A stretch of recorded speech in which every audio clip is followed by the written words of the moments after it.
What's up, saddle hunters? Welcome to the Full AJ. I'm AJ. Today I'm going to go over a few things with you today. I'm going to go over finishing rough-edged or raw-edged cordage. I'm going to show you how two different knots to use to tie a cord into a loop if you don't have a sewn loop Prusik cord or ones with the sewn eyes that you would clip a carabiner through. And then I'm going to show you 3 different hitches that are appropriate on the rope here for ascending while we're in our saddles. So I've got 3 different types of cords here. I've got just a basic nylon cord with a nylon core and a nylon sheath.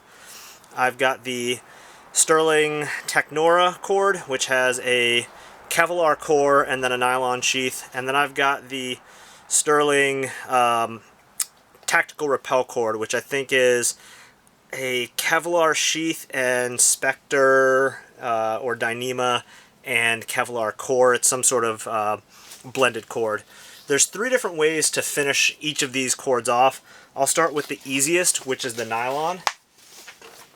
When you have a rough edge on your cord like this, you can kind of see, is it this one? Let's see. Yeah, that's not good. You can kind of see it starting to fray there. That can end up working its way down, and if it works its way down all the way to your knot, it makes that knot weaker. So with the nylon cord, what you want to do that's super simple, take a lighter,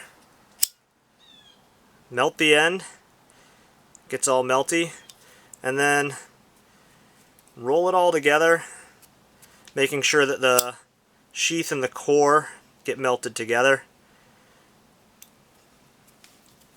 Don't burn yourself. If you're using like 550 cord or paracord, as some people call it, they have the guts in the inside. It's got the individual white strands. You can pull those guts out, and you can do the exact same thing with the sheath to tie things down. If you were in the military and you know the tie down guy, everybody does. That's what we would do. We would tie all of our things onto our weapons that way. So again, just melting that other end there to get that nice finished edge.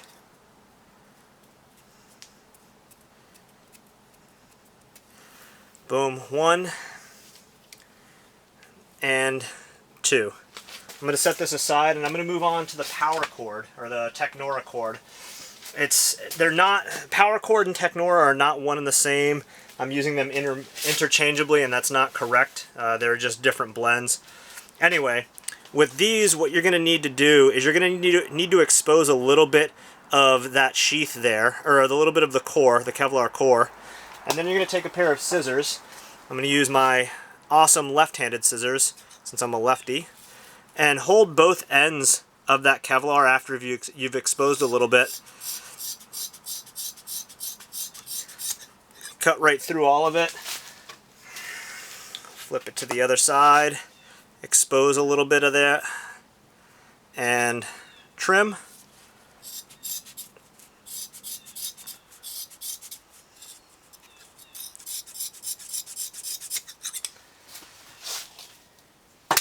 Then you're going to take the cord from the center and you're going to rub it out so that sheath is going over the end there, covering the core. It's still on the inside. I don't know if you can see that at all. But then what I'm going to do is I'm just going to melt each of those ends individually. Melting that sheath together is going to prevent that core from slipping out and starting to unfray. Ooh. Don't burn yourself like I'm doing. Gloves, or you can use another tool, or you can burn yourself, whatever you want to do. But pinching those together so that way that core can't come out. Those are now finished ends. The core is about, I don't know, a 1/4 inch or so down below. Ideally, I might have cut this a little bit closer. It's perfectly fine. I'm not going to be tying anything that close to the end of the cord anyway. And then the last one is fairly easy. I've already done it on this side. There's a few different ways that you can do this. If I had some shrink wrap that fit this, I would put the shrink wrap over it, heat it up, and shrink it down to cap the end. I'm just going to use a little bit of duct tape. All we're doing is making sure that that end is not going to fray. I'll save you the piece of string and the frayed knot joke. Maybe next time. So I'm just going to take that piece of duct tape, roll it on there. I like to connect both ends of the duct tape together so that way I know it's going to stick. And then I will just wrap that around until it's nice and tight, and I'll rip off any excess. Alright, on to finishing these. If I were going to take this 6-foot loop here, or the 6-foot strand of cord, and I wanted to make a loop out of it. First I'm going to show you the double Fisherman's, which is probably the more appropriate way to tie a loop out of a piece of cord. So what I do is I stack them together, I give myself enough tail on each side, try to give it even amount. I like to start with again, I'm left-handed so I work slightly different, but I like to start with my right hand, which on the piece of the tail that is away from me, and then I will move it over the one that's closest to me, wrap it around once, pinching over it twice, and then I send it back through. And to tighten that, I just hold the tail and I grab the working end and I tighten, and then I'll flip it around. This is the key part right here. Flipping it around, and I do the exact same thing with the other side.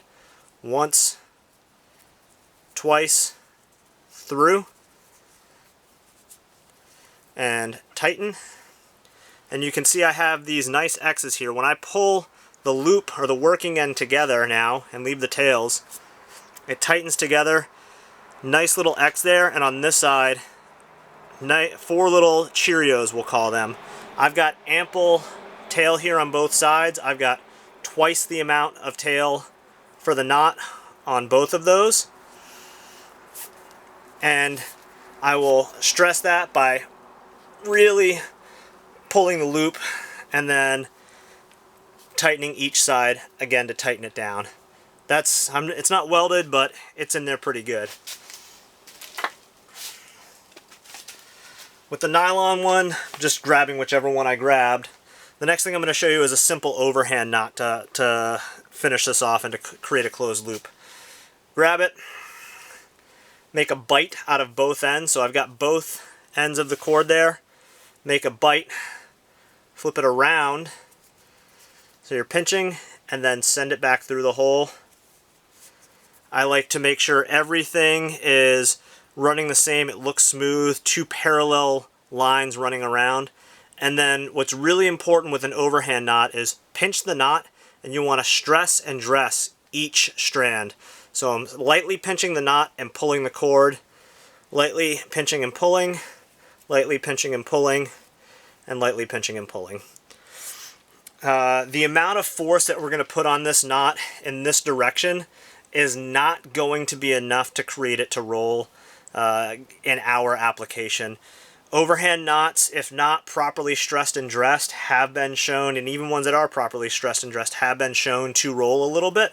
That's why we leave an ample amount of tail, typically twice the amount. I've got a little bit more. And if you're really nervous about that, you can do another overhand to back it up.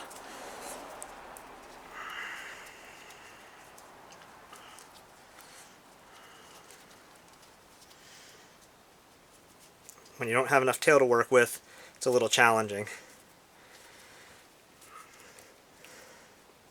So that is just another overhand stacked on top of it. Next I'm going to show you some friction hitches on this rope with these cords. The first hitch that we're going to start with is the Prusik Hitch. A lot of us are familiar with this as kind of a standardized friction hitch that people use on the rope. When I have a tied cord like this, I like to utilize this knot as the spine of my hitch. So what that means is I'll start with my knot right on the rope there, and I will take the rest of the cord and wrap it in once, twice, 3 times should be enough. This is a 9mm rope, and this is a 6mm cord. So three wraps should be good. If you want to do a 4th wrap to be good, to give you a little bit extra friction, that's more than adequate. So I'll dress everything by bringing the knot closer to the rest of the wraps, and you can see I've wrapped consecutively from the outside to the inside, and now I've got this good, let's see, good hitch there. You can slide it up, pull on it, and you can't see it, it's all the way up there, but you can see that it's on there and holds my body weight. I'm about 180, and there's still ample strength there to hold it. What is nice about having the knot there, if you're going to be using this to ascend with, and you have this tied into your bridge or clipped into your carabiner and clipped into your bridge, you can use that to break it. When you weight it, if I just go to try and slide it, it's locked up on the rope. My thumb right here, just moving that a little bit, breaks the friction enough to be able to start sliding it up and down. That's one little tip that I would say, is put the knot directly over it. Let me undo this, and I'll move on to the next one. The next one that I'm going to go over is the Autobloc. This is my favorite. It's quick, it's simple. You really can't mess it up. You can wrap it up, you can wrap it down. The key is just clipping into both sides. So again, I'll start with the knot off to the side, offset here instead of directly over it before. And then I'm just going to wrap up once, twice, 3 times, and we'll do, let's see, 1, 2, 3, 4 wraps total.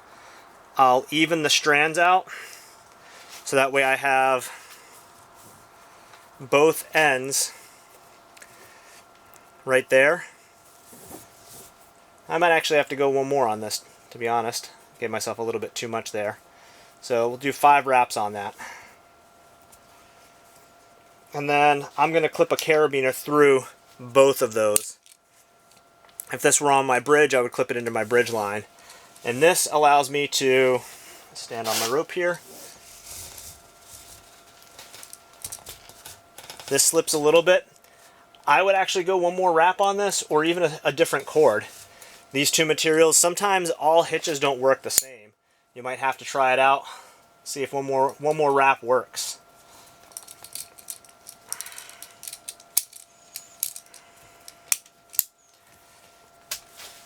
Works a little bit better with that one wrap. So I've got 1, 2, 3, 4, 5 wraps total on that.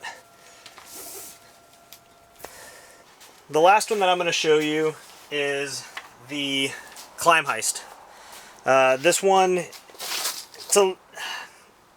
it's still appropriate. I don't prefer to use this all the time.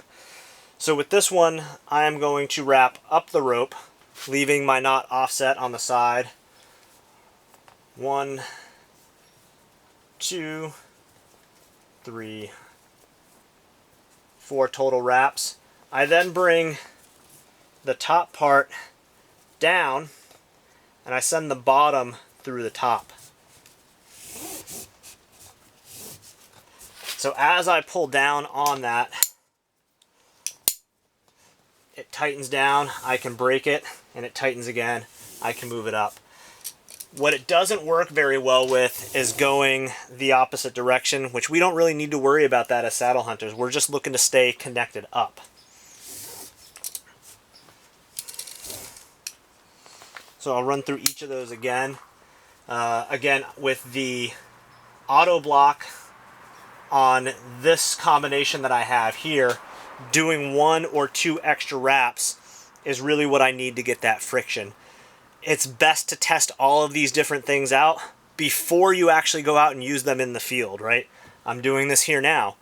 I use those Autobloc things that I had talked about a couple of videos ago, and that grabs really well on the ropes that I use. We're testing here, right? That's kind of what we're doing, is testing things out.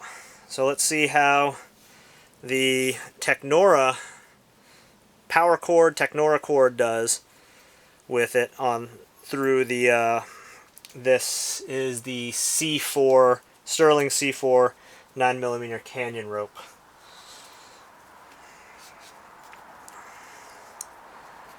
Not my favorite rope to use. I had mentioned that before.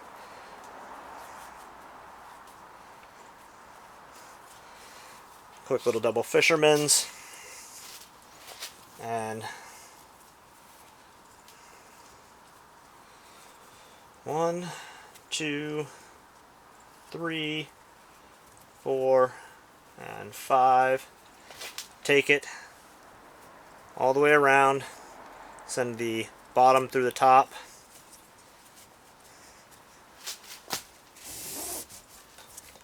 That actually works a little bit better. The combination of the sheath material on this C4 Canyon rope and the TRC has a little bit more of a more slippage than it does bite.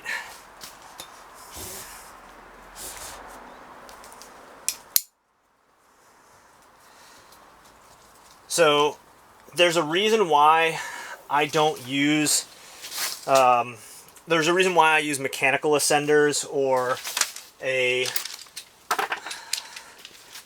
brake device in my ascension technique. So if this were my rope hanging from the tree, I went up there, pre-rigged it, or I got it up there somehow when I was doing that, I prefer to use a mechanical device just because it's quicker. At the end of this video, I'll leave a short video that I had taken after I had an experience with a buck when I was literally hooked in like this, had my rifle slung diagonally across my back and tightened down, and I had my Kong duck above me, and I was literally about to start climbing, and the buck came out about 20 yards.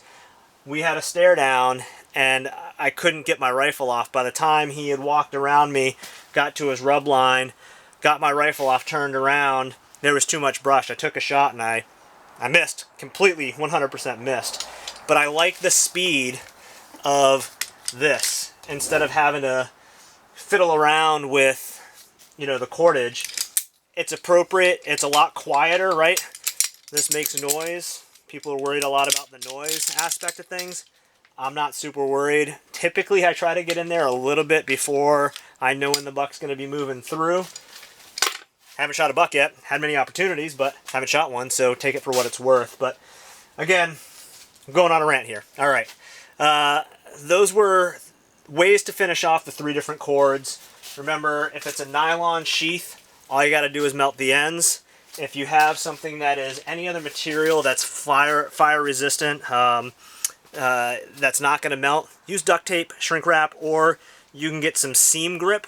Get it in a boiling pot of water, loosen it up a bit, and you can put some drops of seam grip on there, and that'll actually penetrate through both the core and the sheath and lock them all together.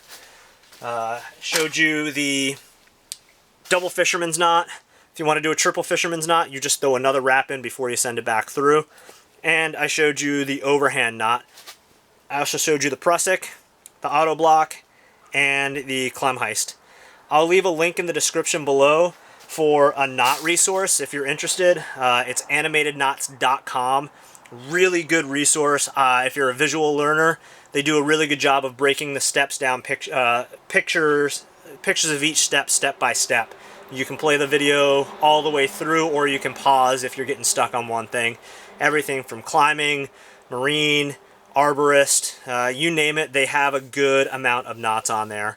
I don't come from an arborist background. I come from a rock climbing,